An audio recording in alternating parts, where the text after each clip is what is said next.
Welcome back to Modeling Time with me, Brian Banna. And as this title states, this is the reintroduction of this project. I realized that 9 models just wasn't going to happen for me. My ability to stay focused on just one model is hard enough. So the 9 models not going to happen. And I'm not going to do the GP28s on camera because with what I'm doing with them, they're better than 50% done, so you're not going to see all the detail work that I've done to them anyway. But I've got a future project coming up that I think you will really like, and so that'll take the place of the GP28s. So for this project, I'm just doing one at a time. So I want to get this video done, get it published, get the model done, not this video, but the model. So I want to get the model done, get this video done, out of the way. It's just turned into a disaster. So I'm going to do one model. It's going to be a Pennsylvania Gp35. I've kind of lately become enamored with Pennsylvania, so I have started a small Pennsylvania collection. And after this model's done, then I'm going to jump back to my CPT and C stuff and do one of the models on camera, but I want to get the GP28s done first. So after this project is done with the Pennsylvania 35, then I'm going to not do any videos for a while, get those 28s done, and then come back with another really, what I think will be a really cool build, and I think you'll enjoy it as well. It's going to be a CPT&C. Oh, I don't know what happened to my wrist. It's going to be a CPT&C GP9, but I'm going to put it on a Kato Gp35 chassis. So it's going to require quite a bit of work to get that chassis to be correct, because I have to move the rear bolster inboard scale foot. So without blabbering on anymore and making these videos longer than they need to be, let me get the camera set up and I'll go over what I need to do on this Pennsylvania model to get it moving along. I got a little part that I had 3D printing or 3D printed that I want to show you. It's part of this model, and I'll go over what I'm going to do to the frame and stuff like that. So let me get set up. I'll be right back. Alright, sorry about this glare here. It's the work light, but if I don't have it there, it doesn't show up well. But anyway, how's that? That better? Okay. Let's start from that. Let me zoom in a little bit. And let's start on what needs to be done to this frame.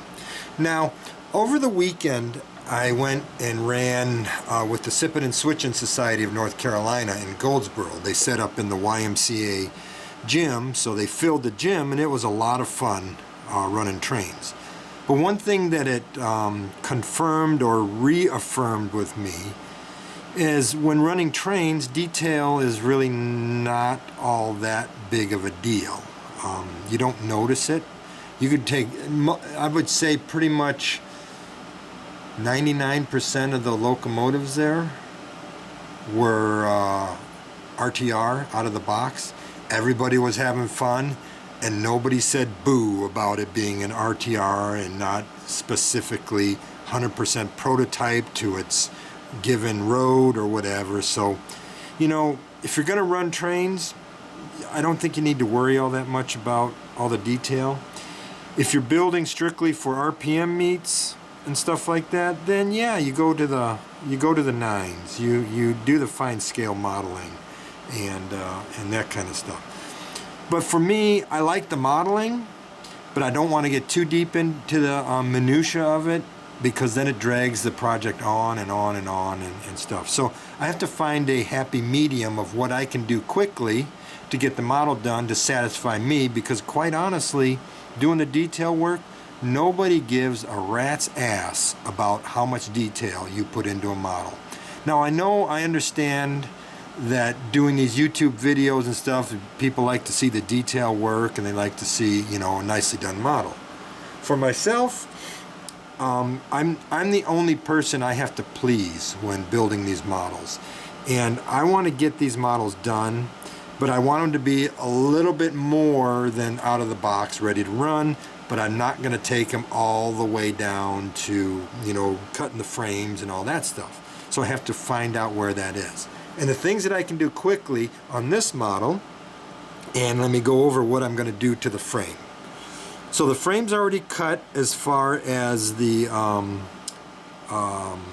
you know, the Keep Alive goes here. I've got the coupler pads re-drilled for to move the coupler in. There's one other thing I need to do, because I want to do that on this model, is I need to cut, where's a pointer? Here we go.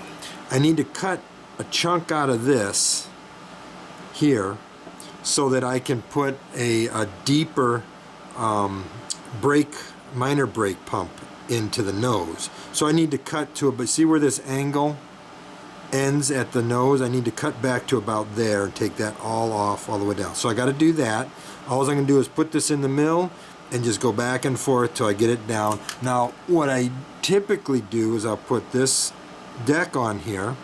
I'll take a scriber and I'll scribe where the top of the deck is, and I'll cut down to that so that the deck and that frame piece are at the same height. So after that's done, the next thing to do is, on the Pennsylvania units, they have a fuel gauge on both the right and left side of the fuel tank. So I got to put a new fuel gauge in there, and I'll go ahead and drill this one out and put the same over. So I'll use Cannon and Company fuel gauges, so I'll have them one on each side. After that, I need to drill out the ends. Let me get a better pointer out here. I need to drill out the ends of these air reservoirs. So I need to drill out the front of the right side, the rear of the right side, and the rear of the left side. The front of the left side doesn't need to be drilled out because that's the way the pipe goes. So I need to drill out 3 places, and even though this fuel tank is glued on there, what I do is I use these long jobber bits, and they're very flexible, as you can see, and I'll put it in there, and I'll put my finger straight on it, and then I'll bend the handle out so that it doesn't rub up against the frame, and I will drill it through. It takes a little while, but it does work, so I'll do it that way. And next, after drilling those out, then I'll put the weld bead down the center of the tank on both sides, and after that I will put the top sheet on the tank, and I'll put the end sheets on the front and the back of the tank.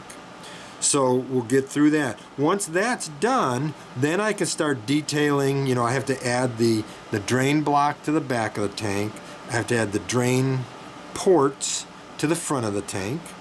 I have to add the breather pipe to the front of the tank, and the drain, sump drain to the back of the tank. And that takes care of the tank itself. After that, then we'll do the plumbing from the air reservoirs and what they need to do. And on the front here, I need to do a air filter. Now this is the part I wanted to show you. Let me zoom in a little bit more. Let me see if I can zoom in without it going too blurry. Let me bring this light over here and down. Zoom in a little more. How's that? That's good. Okay, so I had these parts 3D printed here. See if we can get that in focus. Come on, camera, you can focus. There we go. Okay, so these are the air filters. There's 3 different type of air filters. There's the long, the medium, and the short. The Pennsylvania units use the long air filter. And I had these made earlier this year, but I never even took them out of the package or used them. So I thought, well, this is a good opportunity to try to use these things. So I've soaked them in lacquer thinner, and I use a small paintbrush and brush all the waxy cheese off of them. And then they're made in 3 pieces, actually 4 pieces, because this is the bracket. You can see I've already put one together, and I'll show you it in a minute. So this is the bracket. So it's got the curvature in here for the cylinder part. It's got a little locating pin, and then you have to cut it off the back of this backing sheet. So that works. Now these are, so this is the bottom of the air filter, and of course, like I said, this is the long air filter. This is the top portion, the long part. It's got the fittings on it and such, and this is the flange portion. So, and the top portion has a little hole in the back of it so that it you can put these brackets into it. I've got the pipe fitting cast onto one side of the cylinder and onto the top. The only thing I don't have is the pressure bleed off and the moisture trap on the bottom, which I don't really care. That part is so small. If you just put a piece of pipe in there or a piece of wire in there to represent it, I don't really know if anybody even cares. But so that's that. So these parts go together. You can see, I don't know if you can see it, but these are built into a circle with like a cross pattern in it. That's so you can clock these top and bottom. The bottom piece doesn't matter because it doesn't matter which way it goes on.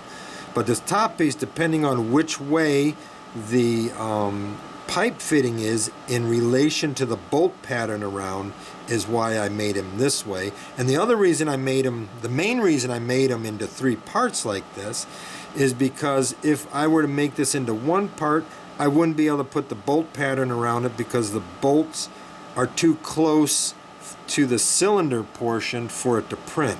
So it actually works out really well, and this is one of them assembled. So that's the part. There's the bracket in the back. There's the flange here, or here's the flange. It's got bolts around it.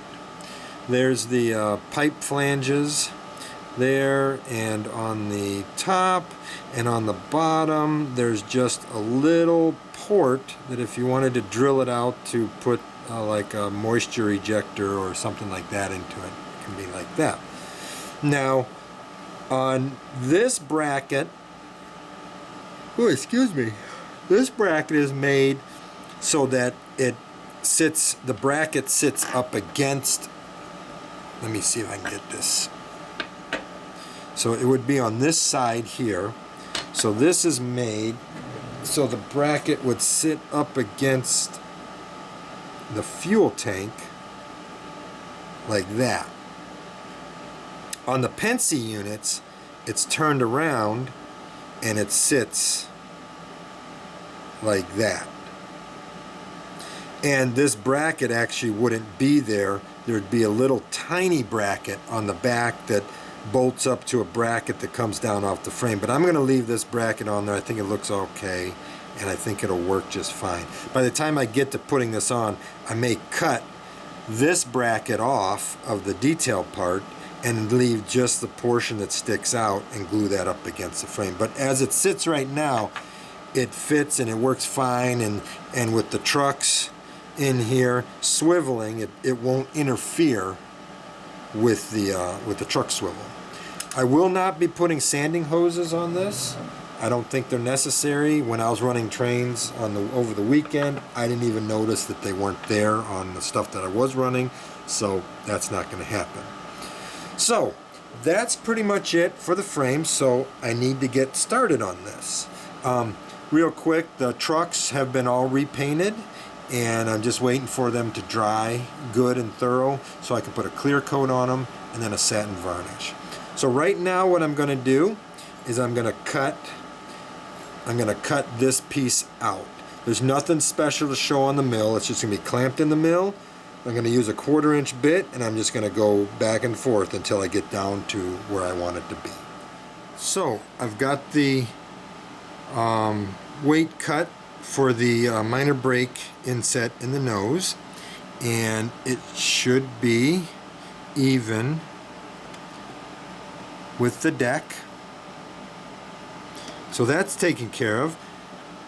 Then I went and drilled out the fuel gauge holes on both sides. I've got this one installed. I just need to glue it in. So let me go ahead and show you how I install this side. So because I want it to stick out approximately 10 thousandths proud of the tank surface. So what I've done, so I've got my Cannon and Company fuel gauge. We're going to drop it in the hole. Then I've got a piece of 10,000 styrene with a hole cut in it. Doesn't have to be a perfect hole. And I'm going to put that over the fuel gauge like that. Then I've got a block of brass that I've had for a million years that it's squared up. See if I can rotate this without the piece of styrene moving. Oh, it moved. Oh, but it's where it's supposed to be. Okay, so now I'm going to press this in place, and the styrene should, there we go. So now the gauge is in, and it's 10,000ths proud of the face of the tank. So my next order of business is to glue those in, and it's real simple. I'm going to use thin CA, and I'm going to let it wick into the gap around the tank. So I'll get that done, and then we will go to putting the top sheet on. Actually, no, we'll go to doing the weld line. Okay, so now we're going to put the weld line across the tank. We don't need to put it on the bottom, you don't see that, but we want it on the sides here. So what I've done is I've measured the tank front to back, divided it by 2. I use my calipers, spread it to the divided by 2, which is 1.067. I made a little scribe mark on the side of the tank, just enough so I could see it, and then I used some masking tape, and I cut an edge so that it was sharp, and I'll use that as my scribing edge. Now my scribers are these Holly. I got them on eBay. They're made in Japan. They're photo etched, but they have these little rubber handles on them, so you can grab them, and they're nice and flexible, and they're very sharp on the tips. So I got the 3 sizes. There's a 0.1 millimeter, a 0.2 millimeter, and a 0.15 millimeter. So I am going to use the 0.15 millimeter, and I'm going to go in here. Hopefully I can get this on camera. And these cut real nicely. I'm going to try to keep it right on. Let's see, where am I at here? Here we go. Right on the line.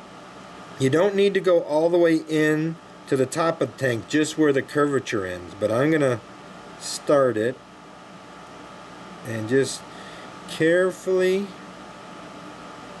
drag it along that edge. Just like that. It'll take a little bit off at a time. Come up here.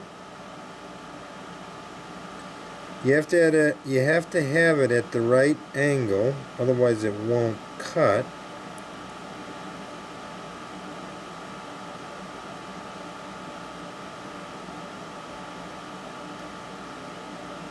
Once you get that initial line cut, the scriber will follow it real nicely. So it's real important to just take it easy to get that first line cut nice and straight.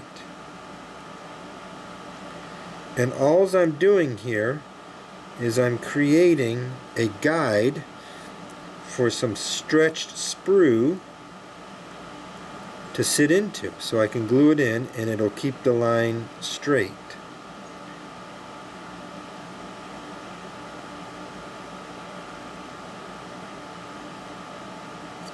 It's hard getting this top one in because the angle at which the blade is.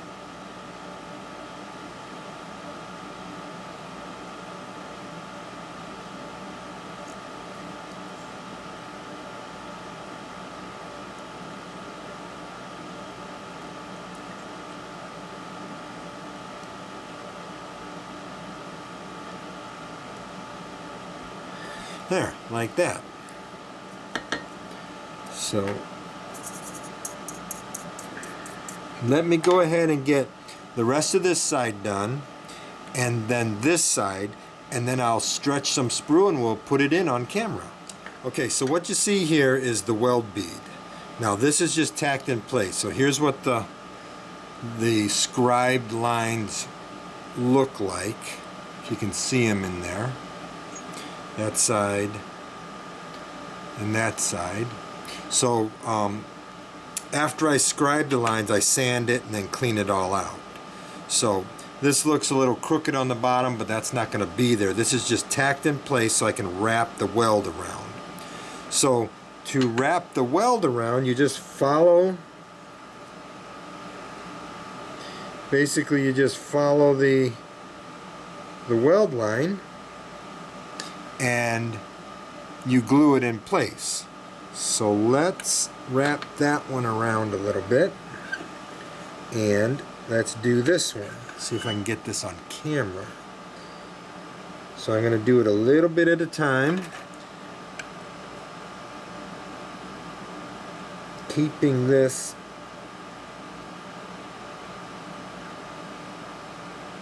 in shape. I'm going to use some thin CA. Just let it wick in there, and we'll come and clean it up later.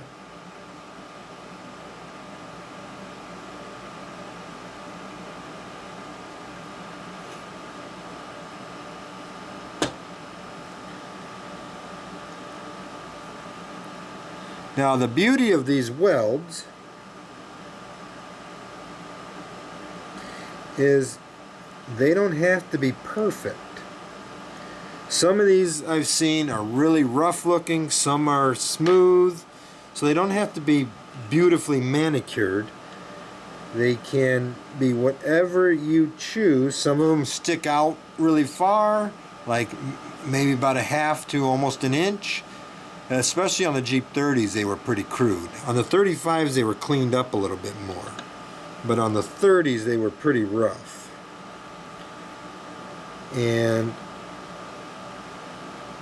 so I want to get this tucked inside there so I can follow the contour of the top of the tank. And I don't want it to break.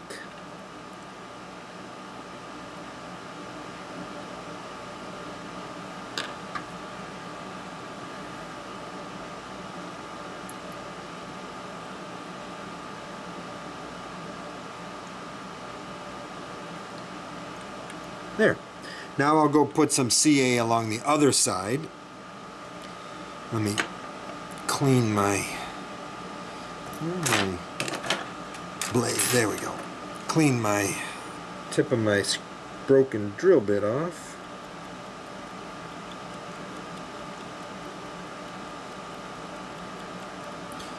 I've had this idea to use broken drill bits from about the mid-90s, and it's served me well over the years. Get some more CA in here. Get it on this side. Now you'll see the CA on the side of the tank, but I'll clean that up later.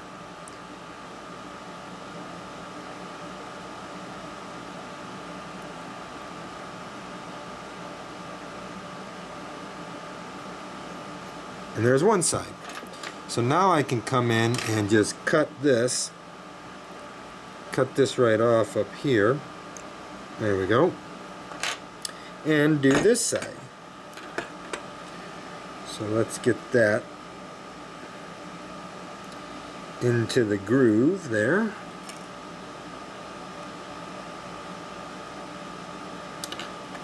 And get some CA on it. Oops, sorry about that, guys. Not paying attention to where the camera's at.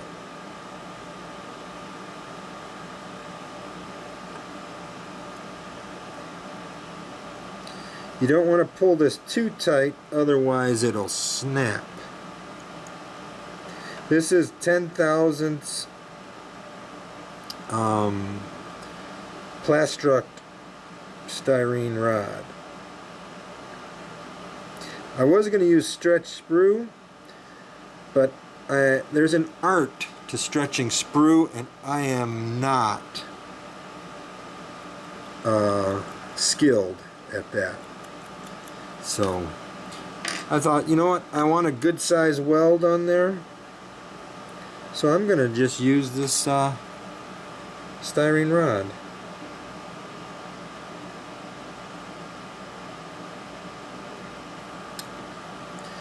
Get that up underneath there.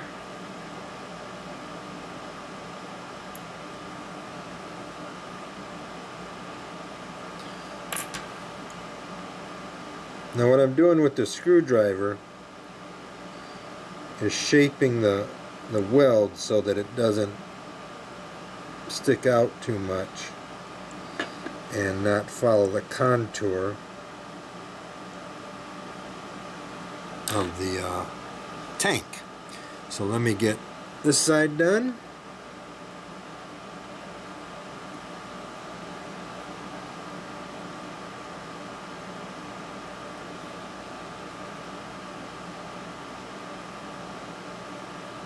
Now the CA will wick underneath, but of course there is some on the face of the tank. Now that that's taken care of, I can cut this off.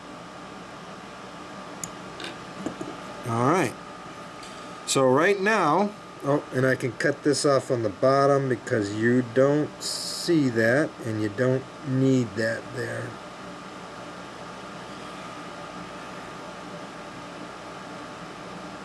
There we go. Alright, so there's the weld around the tank, and cleaning up this CA is real easy. I'll change my blade out here. I'll put a new sharp blade in, and I'll just come in and it'll scrape off very easily. So you can see it's coming off.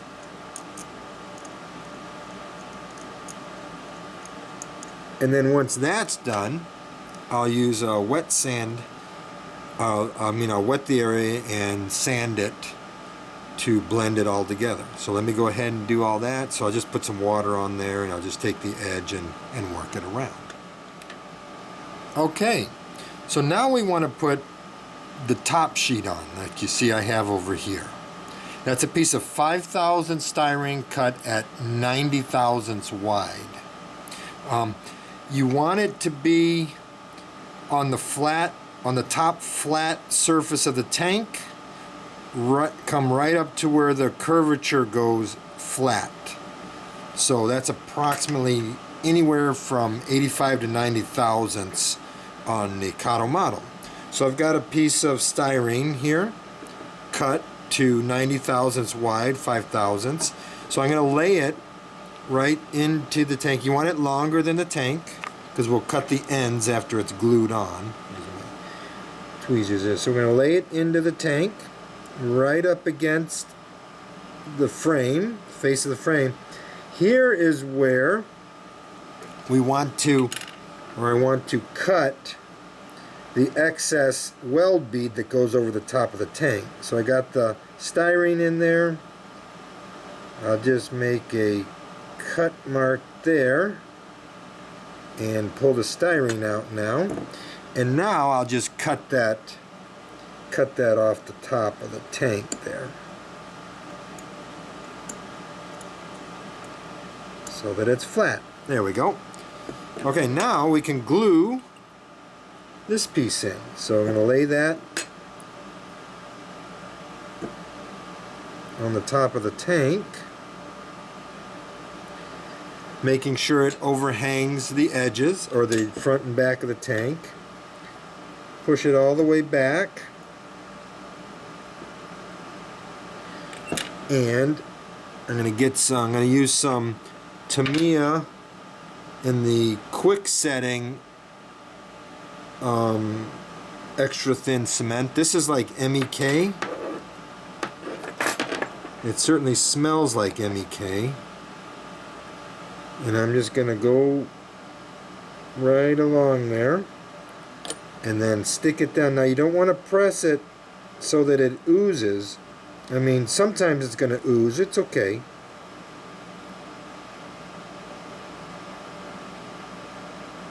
Right now I'm working it down around the weld bead, making sure that it sits flat. There we go. And get some more on there. I want to make sure this glue gets all the way under, because remember, this is ABS.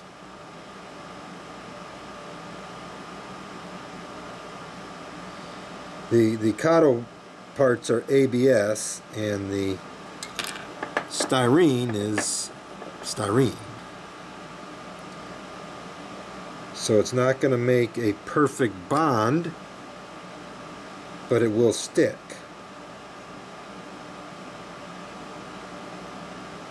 I got a little bulge in the plastic here, so I need to get some good amount of glue under there. But again, I don't want it to bulge. I mean, I don't want it to ooze.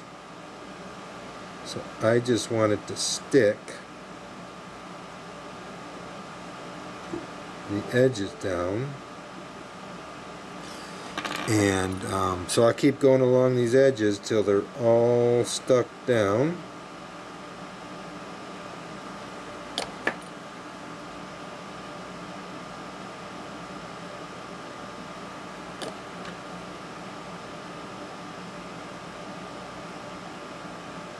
Now I'm going to go along the inside back edge.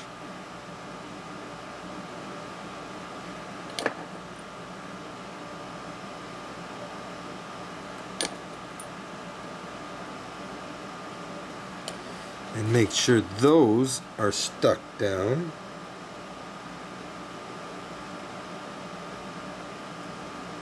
I need to find something thin enough that'll fit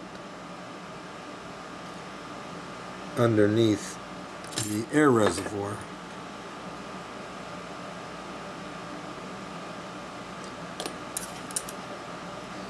Because you don't want any bulges anywhere. You want everything to sit flat.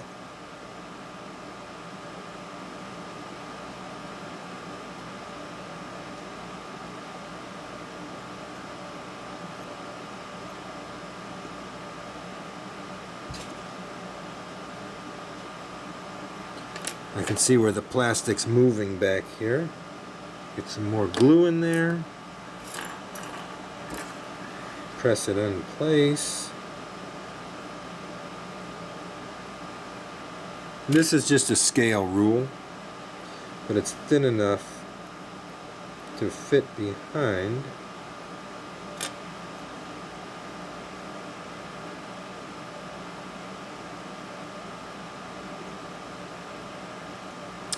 Still got a spot up front here that doesn't want to sit down.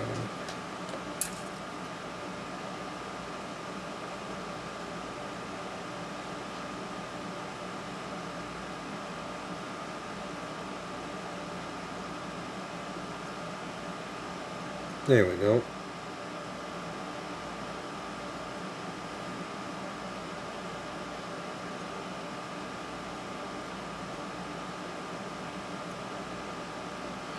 And then we'll just do under the ends.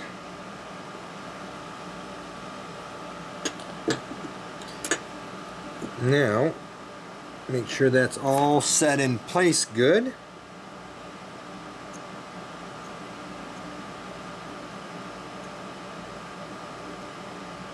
Make sure nothing's lifting, no edges are lifting.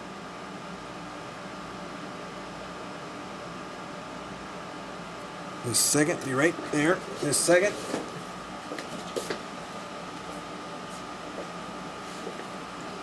Okay, now what I want to do, because if I paint this the way it is, you're going to see a little bit of a gap underneath this stuff. No matter how good you are at sticking it down, you're going to get just a small little hairline gap.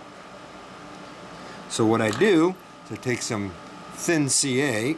Let me put a little bubble on my tape here. There we go.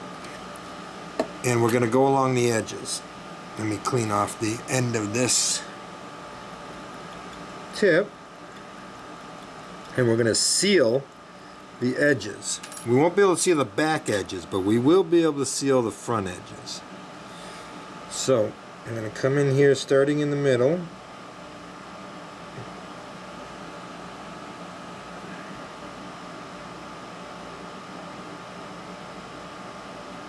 And lay some CA,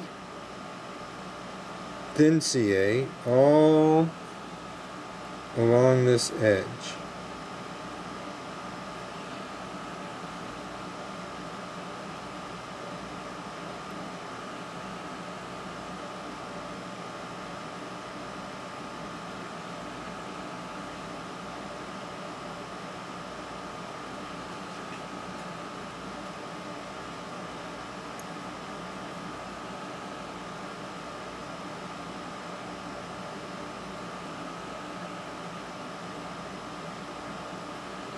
Get it under the back and clean this off again.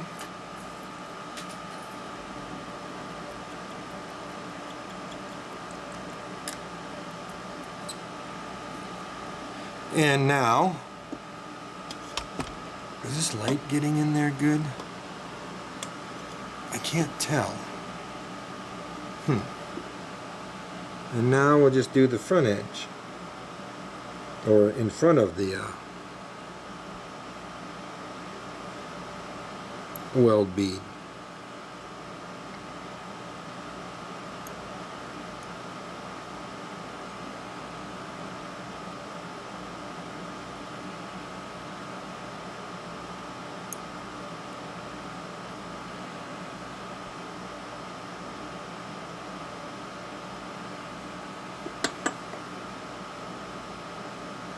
Alright, so that CA, since it's thin, it dries really fast. So now with a nice sharp knife, I'll come back in and I'll scrape that edge, get any excess CA off the tank. Now it doesn't matter if this edge where the styrene meets the tank is a little rough. It's okay. Remember, that's a weld bead. So if you're going to be doing any weathering, a little bit of roughness is going to help that stand out some.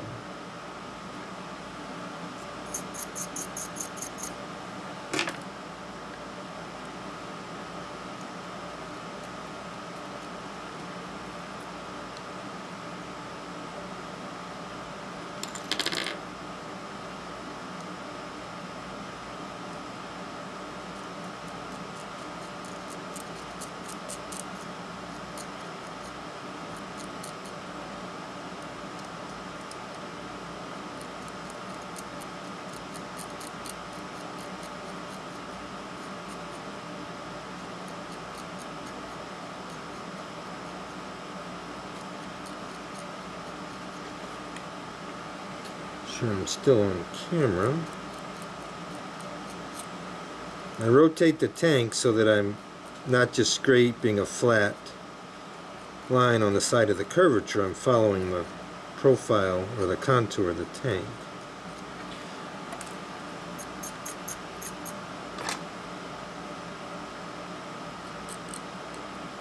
Then I'll just come in with a sanding stick a little bit. Put a little bit of water on there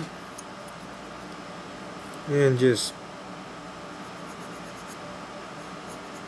get any scratches I might have put in there.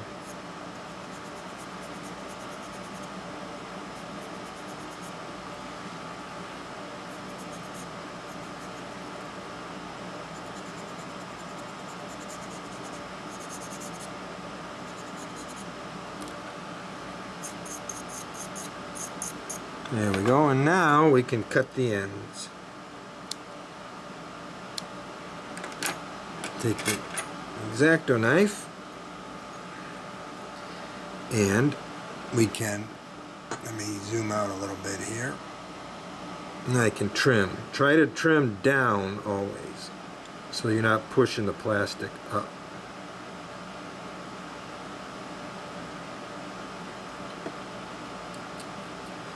Does that end? The back one's harder, so you have to kind of come down. You're actually pushing up, so try to go down at an angle. That's why it's good to use a new blade.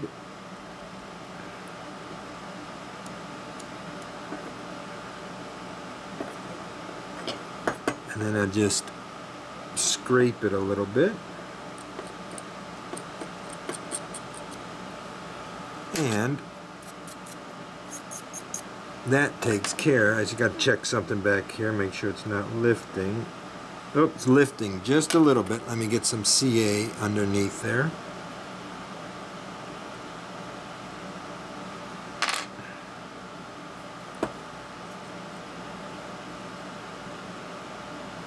There we go. If I look down this, everything's straight. Let me check the front, make sure it's not lifting. Nope, front's fine.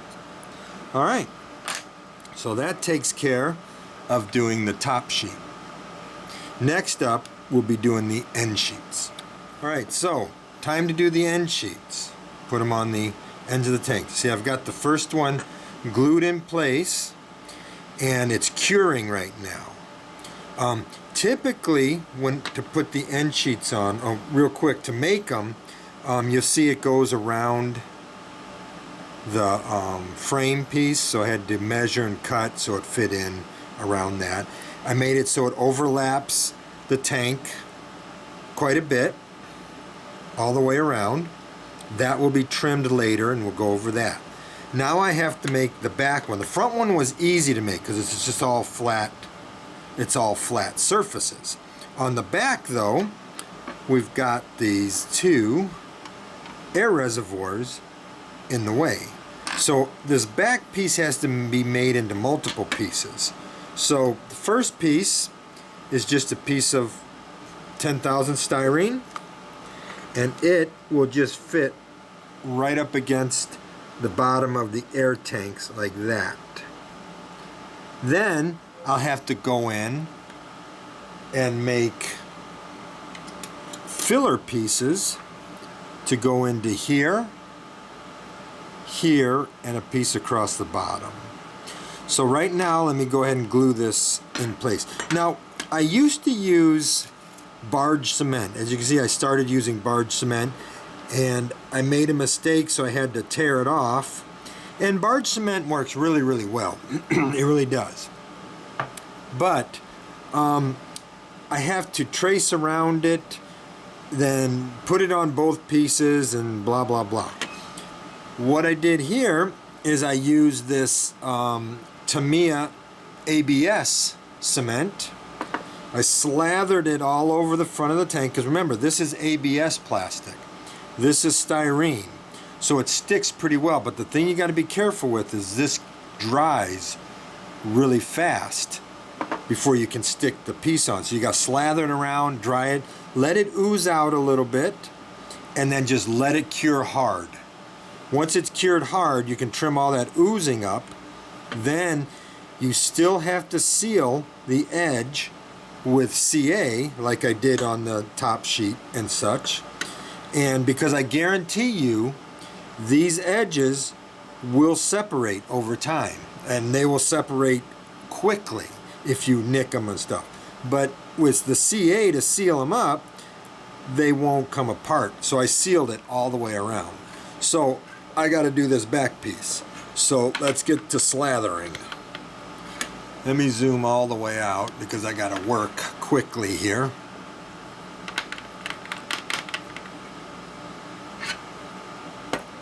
Okay, so we're going to just put it all the way across the bottom here.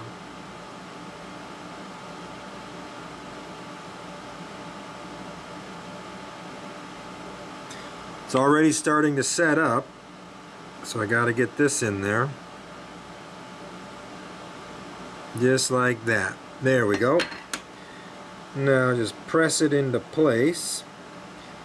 And this one isn't oozing as much, which is okay, because that makes edge cleanup much, much easier. There's a little oozing coming out right here, but on the sides, no oozing, and there's a little oozing coming out here. That's fine. So that's good. Let me cut this excess off here. There we go. So now we've got that in all the way around. Now I got to fill in these pieces. So filling in these pieces is easy. Just, you know, cut pieces the size to fit in. So I'm not going to do that on camera. Let me just, you wouldn't see it anyway because my hands would be in the way of everything. So let me go ahead and fill those pieces in. We're going to let this dry up really good. I've got this edge sealed, and I just need to scrape the edge of the tank to get the excess CA off, which there isn't really that much. I'm going to let this dry for a little bit, and then I'll seal it, and then we'll come back and cut the contour. Alright, so I've let this cure for a little over an hour. Everything's nice and hard and tight, so I got no lifting edges. Everything's dried and ready to be trimmed. So I've already trimmed this side. You can see how it turns out. So what I want is a 10/1000 lip. It sticks out 10/1000 off the tank. Now that's more than the prototype. The prototype is like 3/8 of an inch to 1/2 an inch. So you're looking at like less than 5/1000 basically. So, but even though this looks prototype, it's more of a visual thing, because certain things don't translate well, in my opinion, in scale. So I want to see it, but I don't want it to be like in your face. I want it to stick out a little bit so it's noticeable. So 10/1000 is I think a good compromise on that. So that's what I've done here. So to do that, I have to basically clean this edge up first. I forgot to do that before I went on camera, so let me quickly do that. There's not a whole lot here sticking out.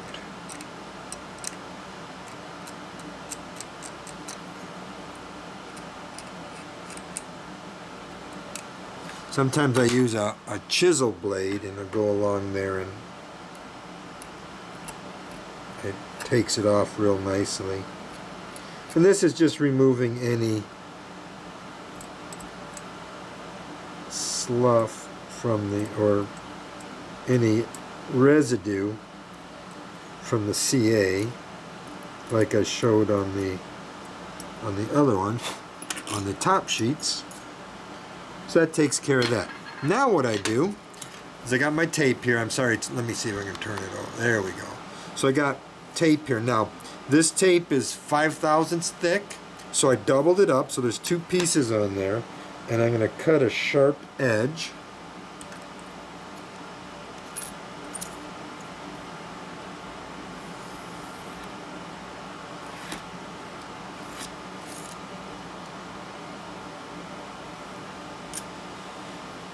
And I will now put that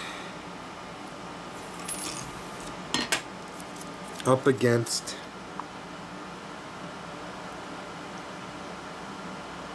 the end sheet. I'm going to wrap it around so it's right up against the end sheet. Now I'm not worried about it where it wraps over the top of the tank. We'll get that manually later. I mean, this is all manually done, but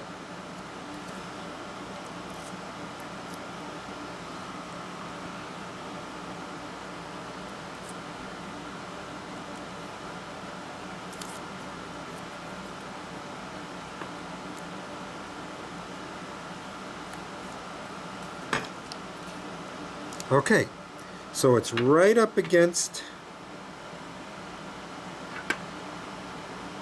the end sheet, like that. Now I just need to trim off these bits on the ends.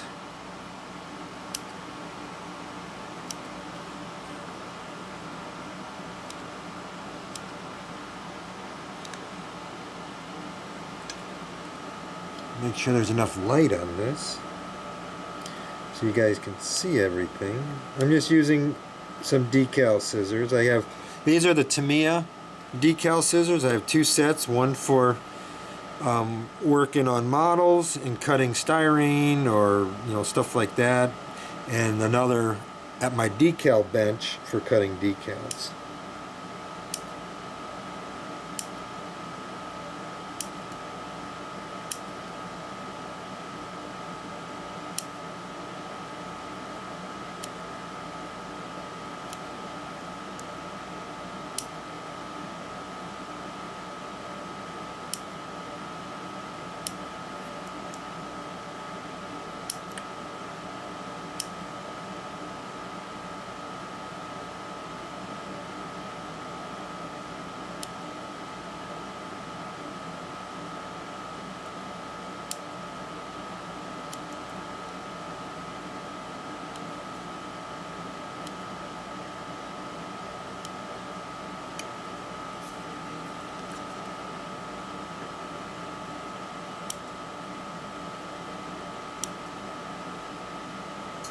Okay, thought that was separating, but it's fine.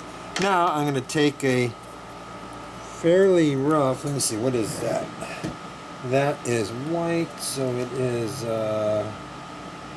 not 12, oh there we go. It's 240 grit sandpaper for this sanding stick. And the sanding sticks I use, I think I've showed these before, but these are the Ultimate Modelers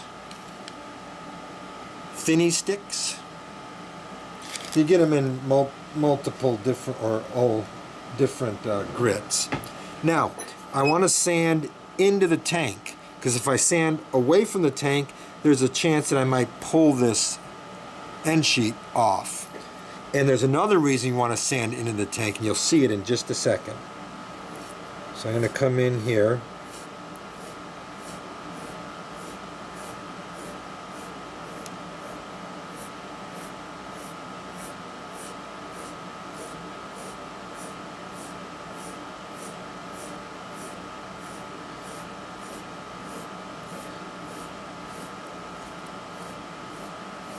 Okay, let me show you this. You see how the plastic is folding over the tape? Because the edge of the plastic is actually right there. But this is the plastic is folding over. Now, to know that you're on the tape, watch this. Do you see it start to come off right there? Once that plastic leaves the edge, you don't need to sand it anymore.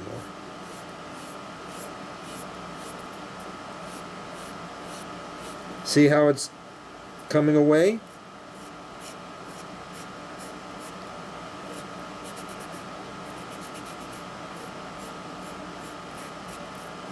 That's all done. That's 10 thousandths now off the tank.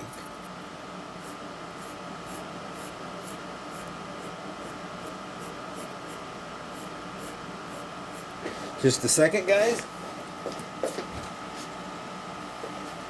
I had to go keep my computer from falling asleep.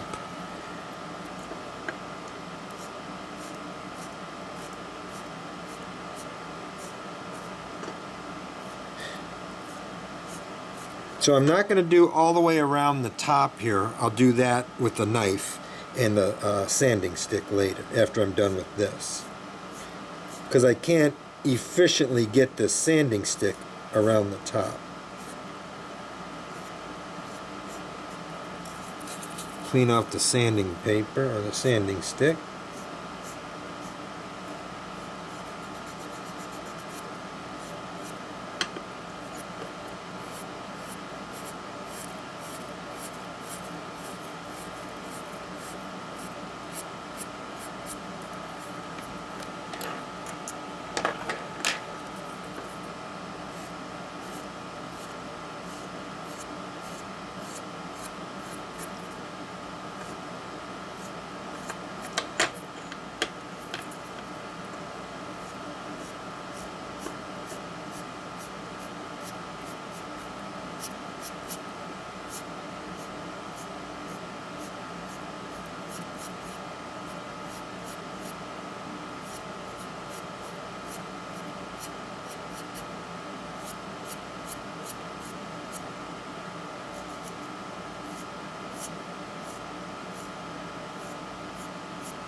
Alright, so now we can take this tape off and finish it off. So there, I've got a 10,000th ridge or lip around the tank. And Mary's it, we're a little bit higher there. You can go and do some fine tuning after you're done. Okay, now I need to cut that to the top. So I'm going to take a knife and just carefully slice a little bit using your whittling techniques and slice that in to where the air reservoir is. And that'll work. Need to cut it down just a little bit more.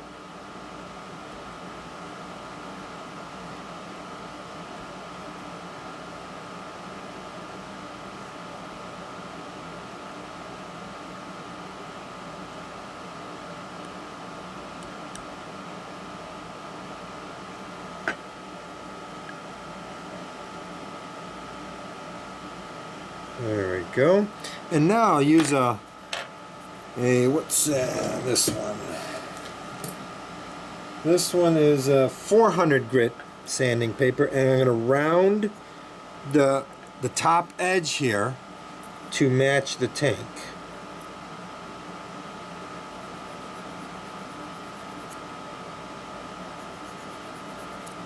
Just do a little bit at a time and check it.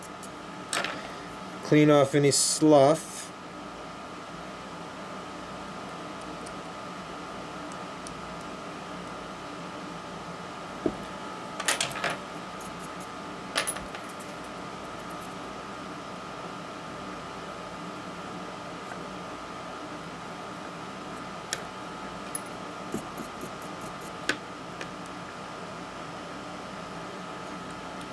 Need to cut this a little bit more.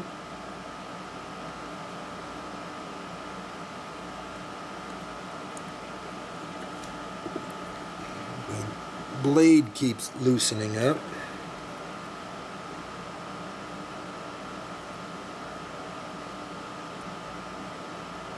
Gotta cut this underneath the air reservoir. There we go. And clean it out on the inside.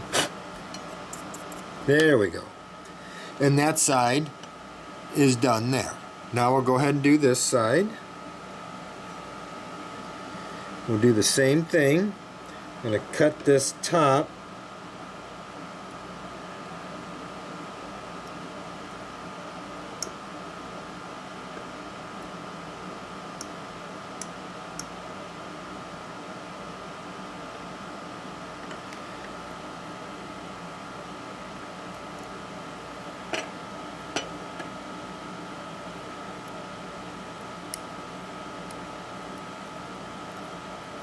That. Now we're going to contour the corner.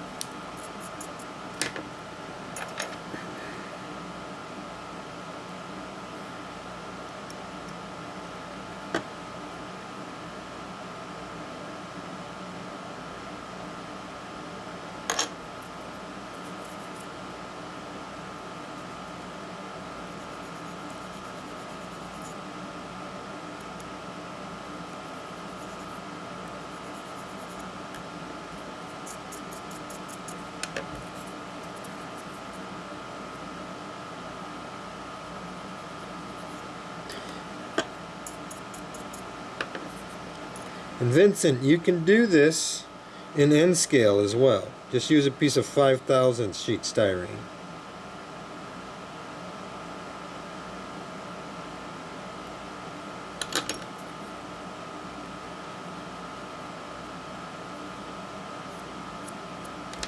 Alright.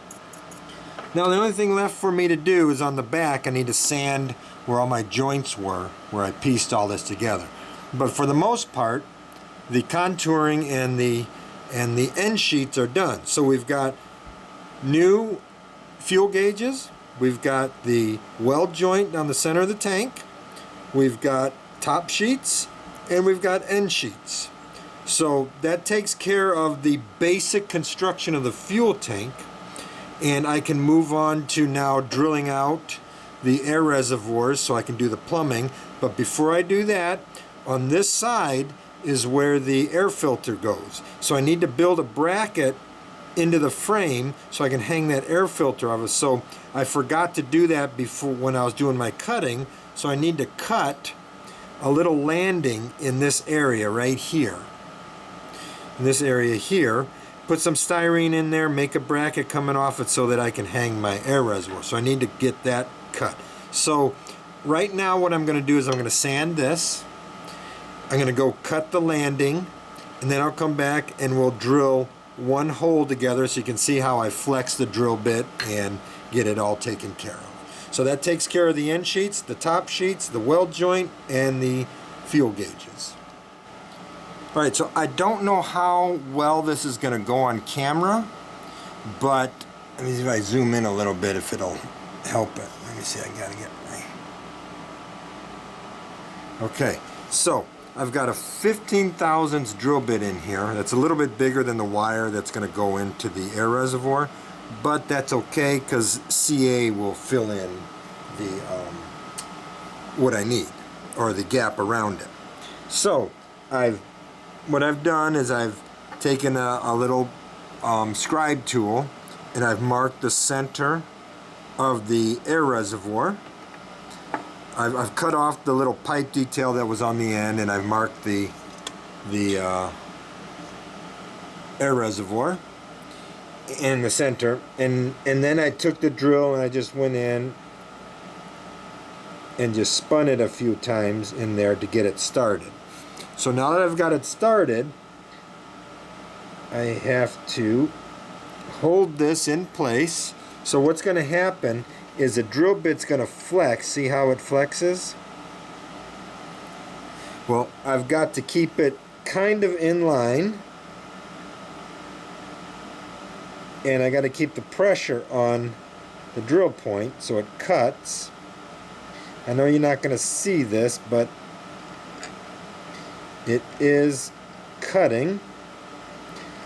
I don't know how deep I have to go, but it's hollow on the inside once I get to a certain point.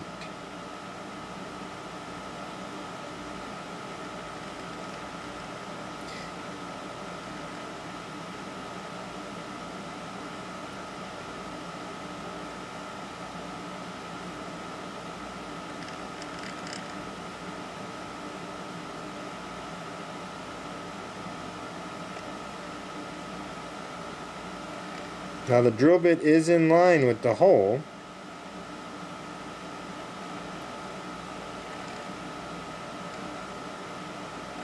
There, went through.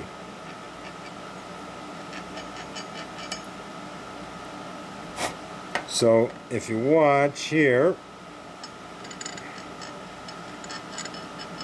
it's through and it's in. Oop. So that hole is done. Now we have to do the hole in the back here. This one will be easier. So let me zoom out because I can't keep this on camera. So I'm going to make a pinprick right in the center here.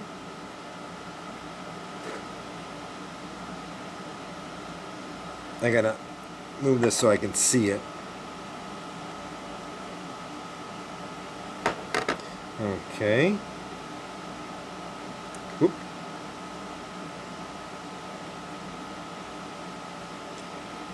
There we go. Now I need to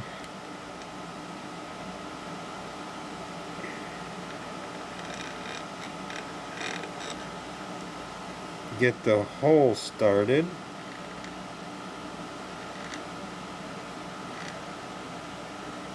See, I'm off camera again. See, I can't do this efficiently on camera.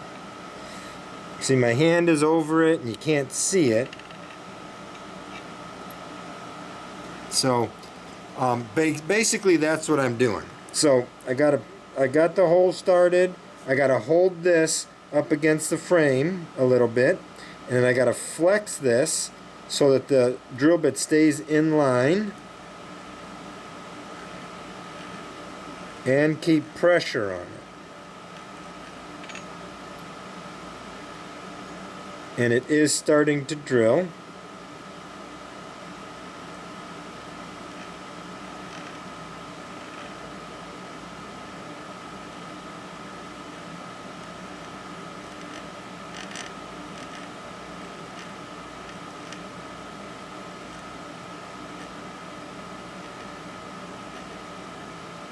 Now it's easier to do this, of course, with the, or before you glue the tanks on, of course, but remember, I wasn't going to do this kind of stuff.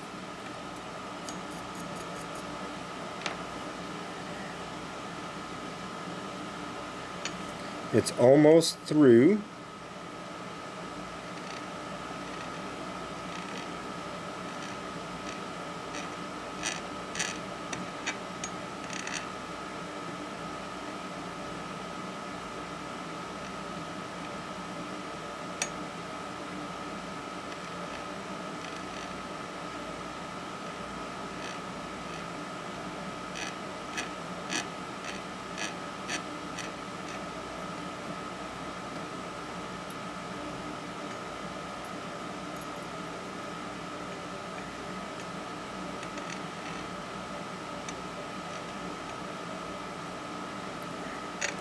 Got my hand over it so much I can't see.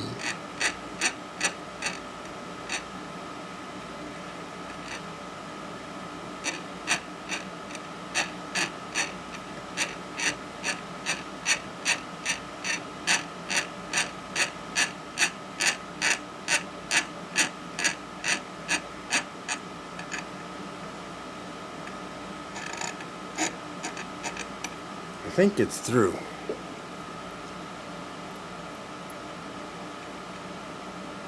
Yep, that's through. Okay, let me clean up the end just a little bit here. There we go.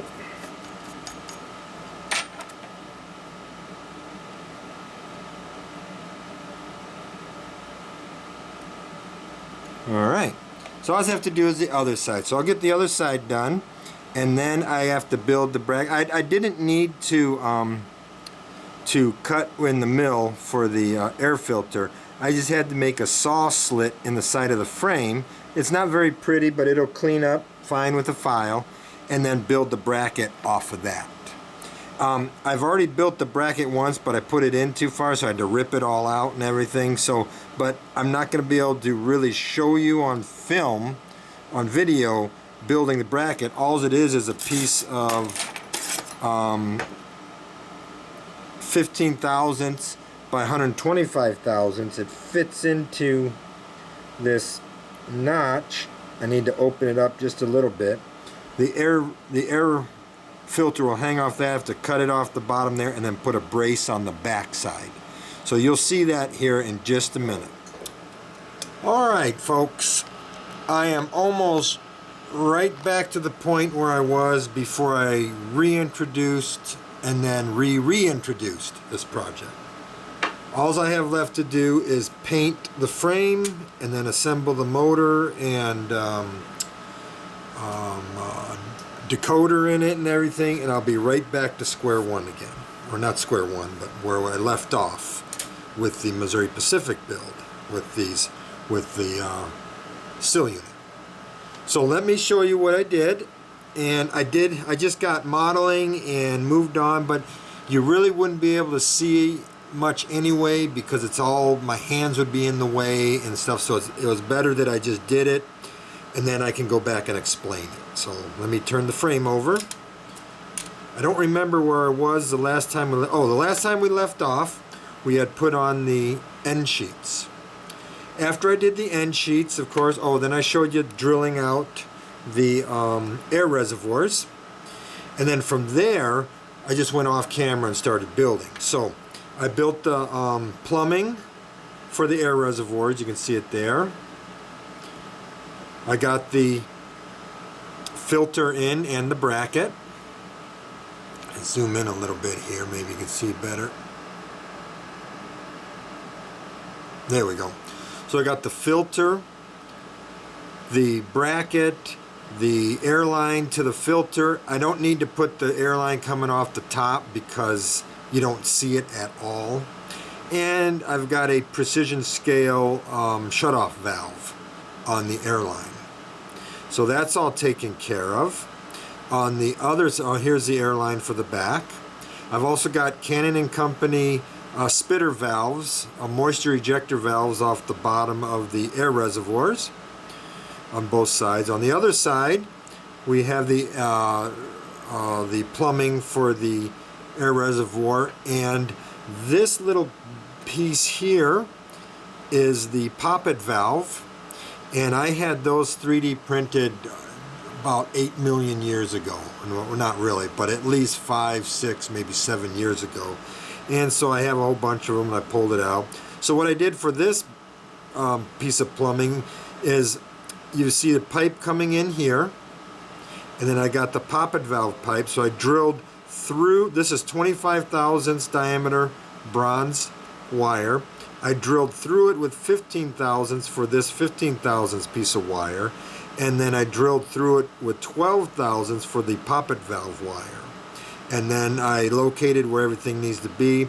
I cut a groove into the frame so that this wire can just go up, and then I drilled a hole in the frame so that the rest of the wire can go right back into it.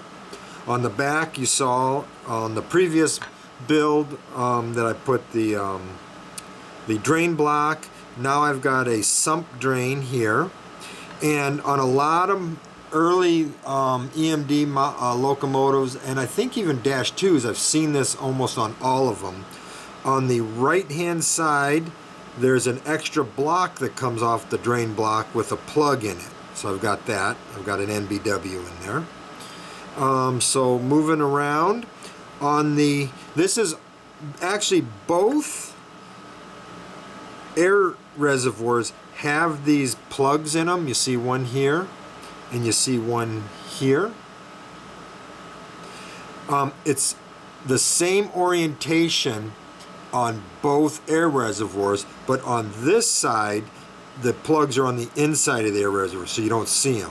So the air reservoirs aren't mirrored, they're just here and then here. So the plugs are on the inside over here, and then you can see them on the outside on the left hand side. So I got the plugs in. Those are just NBWs. They're 0.35 in from this ring, from the weld ring on the ends of the air reservoir, so they're evenly spaced in. I've got the bell installed, and then on the front I have all of the breather pipes. So this is a precision scale T. Then I welded, or I soldered all of it together, and then bent the pipes. On the brackets, there's a piece of 10 thousandths by 30 thousandths wide welded block underneath the pipe, and then there's a bracket that goes around them on each side.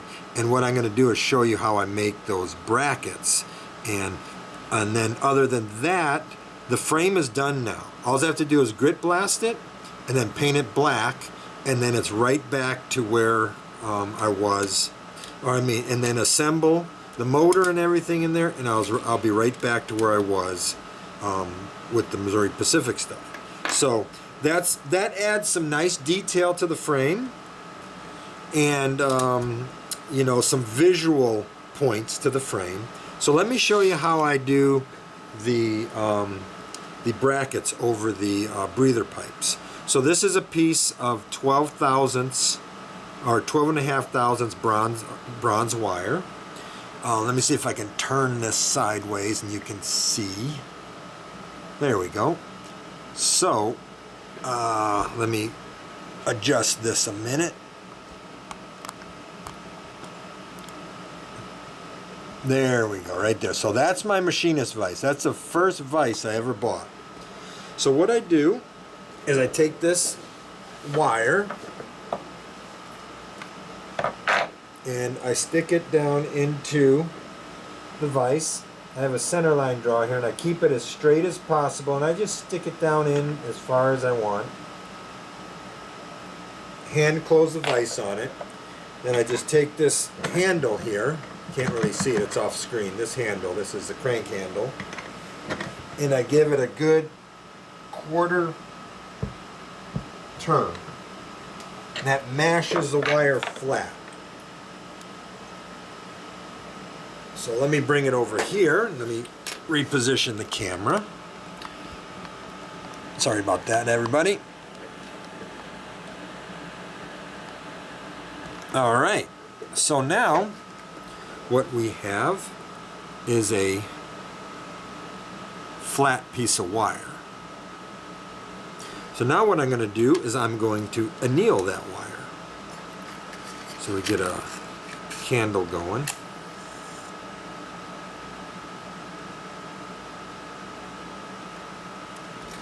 Alright, so now I'm just going to pass that through it and anneal it really good and soft. Don't hold it in the flame too long, you'll melt it. That's it. Now what I'm going to do is I'm going to clean the carbon off of it so that when I glue it, it'll glue. It has good gluing surface to it. So I just flatten it down, take a sanding stick and just go over it, clean it off. Roll it over and clean it off. Now I only need 2 pieces because there were 2 brackets on there. Now if there's actually 3 brackets there, but you can't see the top bracket, so I don't worry about it. So what I'm going to do is take some sprue nippers and I'm going to cut the end flat or straight, and I'm going to cut the other side off. So now I only have the flat piece. Now I'm going to cut that in half because I need 2 pieces. It's about half. And that's what we got there. Now I'm going to take a piece of my 25 thousandths wire, because that's what the breather pipe is. It's 25 thousandths diameter. Take the tape off of there, put the tape down there. Now I got some chisel tweezers, and we're going to take that annealed flattened wire and put it over there, over the 25 thousandths wire. We want to make sure it's perpendicular to the wire, and we're just going to bend it down. Now it's perpendicular, and just checking. Now we're going to squeeze it around the wire. Just like that. Now you'll see that the ends of the wire came up, so let's flatten those out. So we just take that, and we're just going to take our tweezers, and we're just going to flatten those out. This metal is really soft, so it's very easy. Let me see, I gotta stay on camera, crying out loud. It's very easy to flatten it out.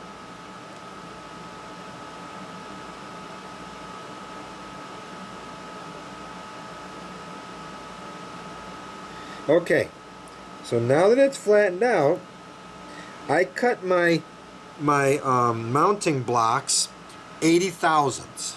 So now we need to cut this 80 thousandths. I don't need to bend this one because I'm just showing you how to do this here. So I need to make this 80 thousandths. So, and equal on both sides because we want it to look nice. So move that over there. So let's take this and tape it down there. And take this and tape it down here. Now I'm going to take the loop and I'm going to put it on center.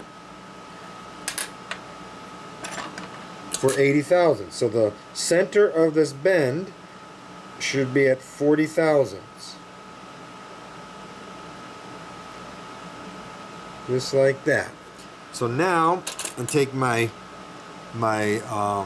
chisel blade, and there's a slight angle to it, so I want the angle to be closest, or the bottom of the angle to be closest to the scale.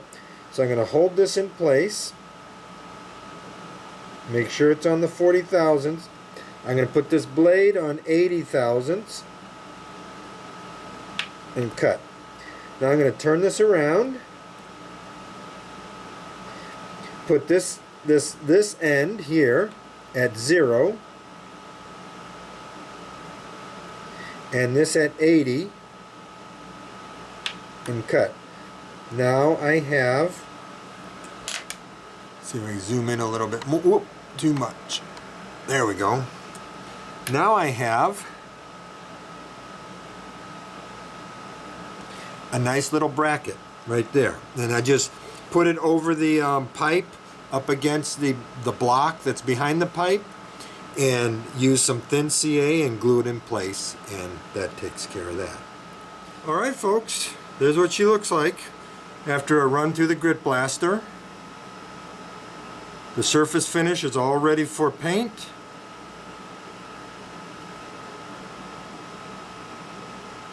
And I gave her a bath in warm soapy water. And right now I am going to go paint it black. I'm going to use Mission Models paint and give it a good coat of black. I'm going to let that dry overnight, and then tomorrow morning the frame and the trucks and the gear towers will all get a clear coat, and then tomorrow evening they'll get a satin varnish. Everything will go back together, and I'm right back here again working on the sill unit. So I don't think I need to show you the paint. It's just shooting it on and letting it dry and stuff like that. So the next session we're going to be right back to working on the sill unit and getting some cool stuff done on that. Okay, so the frame is painted and she's over on the paint bench. I don't know if you can see right there, curing. So I don't want to touch it. I was going to bring it over and show you the finish on it, but I don't want to touch it. I want that paint to cure fully, and then I'll put the clear coat on it. I use All-Clad Aqua Gloss for the clear coat. And for thinning my Mission Models paint, I use Mr. Leveling Thinner, and I thin it 1 part paint, 1 part thinner, so 1 to 1 or 50-50, however you want to call it.